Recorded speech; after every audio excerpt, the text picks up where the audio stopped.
Acts 24. Paul appears before Felix. 5 days later, Ananias, the high priest, arrived with some of the Jewish elders and the lawyer Tertullus to present their case against Paul to the governor. When Paul was called in, Tertullus presented the charges against Paul and the following address to the governor. You have provided a long period of peace for us Jews, and with foresight have enacted reforms for us. For all of this, Your Excellency, we are very grateful to you. But I don't want to bore you, so please give me your attention for only a moment. We have found this man to be a troublemaker who is constantly stirring up riots among the Jews all over the world. He is a ringleader of the cult known as the Nazarenes.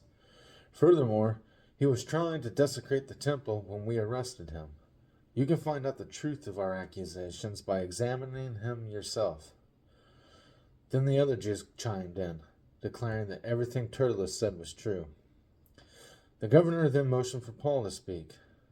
Paul said, I know, sir, that you have been a judge of Jewish affairs for many years, so I gladly present my defense before you.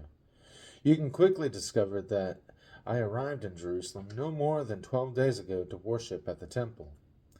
My accusers never found me arguing with anyone in the temple, nor stirring up a riot in any synagogue or in the streets of the city.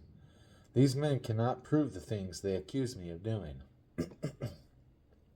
But I admit that I follow the way, which they call a cult.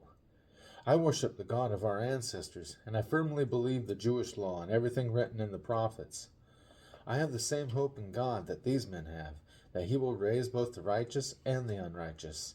Because of this, I always try to maintain a clear conscience before God and all people.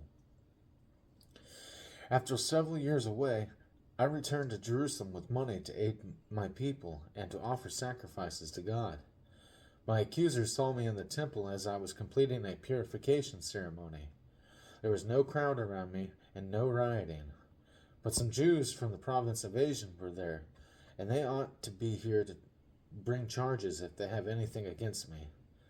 Ask these men here what crime the Jewish High Council found me guilty of, except for the one time I shouted out, I am on trial before you today because I believe in the resurrection of the dead. At that point, Felix, who was quite familiar with the way, adjourned the hearing and said, Wait until Lysias, the garrison commander, arrives. Then I will decide the case. He ordered an officer to keep Paul in custody, but to give him some freedom and allow his friends to visit him and take care of his needs. A few days later, Felix came back with his wife, Drusilla, who was Jewish.